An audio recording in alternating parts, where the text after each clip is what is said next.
Welcome to another episode of Russian Hate Speech, where we break down the Kremlin's latest lies and threats against the West. In August 2025, Russian state media intensified hostile narratives against the EU, the UK and Ukraine.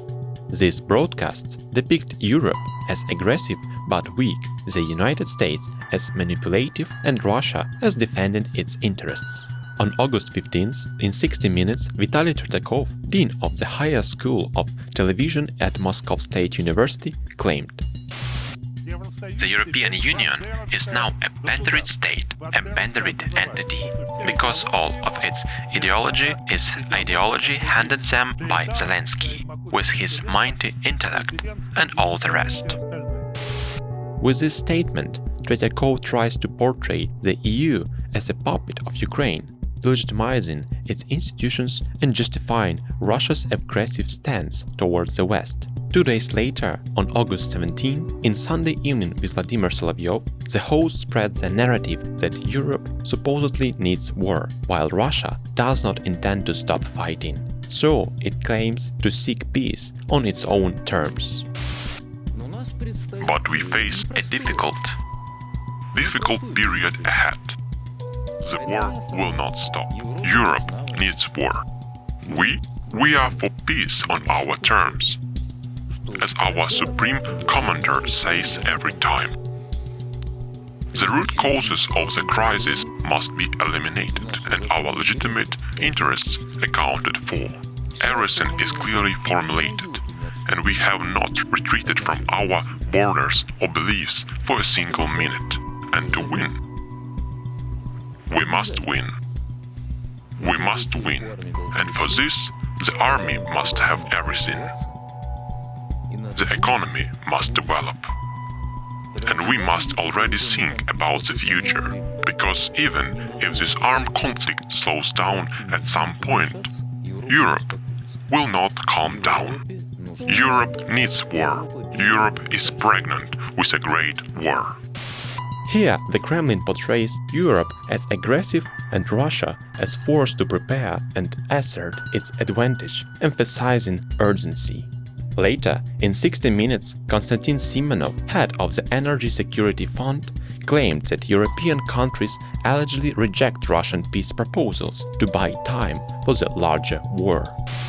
Therefore, it seems to me that the main task of Europeans now is to make Moscow reject these proposals and then claim, see, we have to return to military action. Although, of course, in reality, the Europeans' logic, their own logic, is to begin to collapse. Why? Because the key thesis they sell to their voters is that they must help Ukraine in every way, because when Russia seizes Ukraine, it will inevitably come for us, the Europeans. But on the other hand, Russia says, let's stop. We are ready for this. We are ready. Hear us. Give us security guarantees. Include us in the European security system. No, say the Europeans. We do not agree. So it turns out that Russia, unfortunately, has no other choice but to continue the special military operation and approach the European Union every day. Simply, physically approach.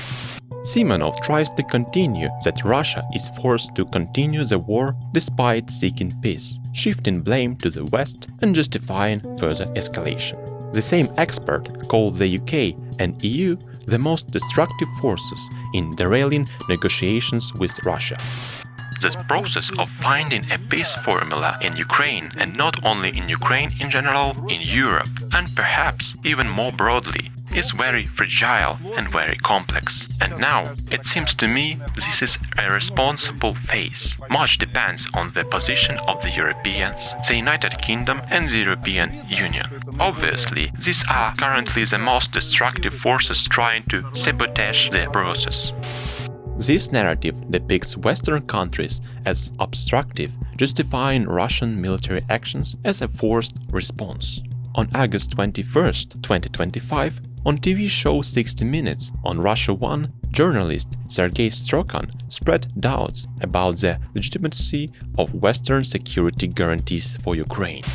So, if you try to decode the meaning of this statement, the sense is that the future contingent must have a completely different mandate and a completely different legitimacy. This is not some kind of security voucher written hastily, which is valid for 6 months a year, and then all this security guarantee expires. The guarantee is about to end. There are not deterrent forces against Russia, because strictly speaking, we must restrain them. And that was the point of the special operation, to restrain them and to grow bold. No, it won't work. Strachan aims to show Western initiatives as unreliable and manipulative, and Ukraine as merely a tool to control Russia. In the same context, the Kremlin pushed the narrative that the president of Ukraine is forced to make key choices under Western pressure. On August 19, 2025, on 60 Minutes was claimed Zelensky must choose his ally in talks with Russia, the US or the EU, a choice presented as mutually exclusive. This narrative was spread by Andrei Isayev, deputy head of the United Russia faction. But there is also bad news. It lies in the fact that Trump has put Zelensky before the most painful, the hardest choice of his life. The program 60 Minutes knows the context of the secret conversation between Trump and Zelensky. It consisted of the one thing. In short, Trump asked Zelensky, "Decide who you are with me or with those sitting on the chairs in the antechamber. If with me, here is a map. We'll start from it. We'll negotiate. In exchange, security guarantees for you personally and for Ukraine, which I agreed with Putin. If with them, welcome." Go on thinking about the Article 5, the content of which no one understands to this day. At the level of Article 5, all your further fantasies. I pass. Zelensky finds it difficult to make this choice. Through this broadcast, the Kremlin continues promoting Ukraine as a weak player, forced to choose between Western rivals, creating an image of instability. Europe is portrayed as weak and hostile, the West as manipulative, and Russia as a sole actor able to shape the international order. Russian propaganda thus tries to justify its aggression and present the conflict as inevitable. Thank you for joining us today. Stay tuned for the next episode of Russian Hate Speech as we continue exposing the Kremlin's war on reality.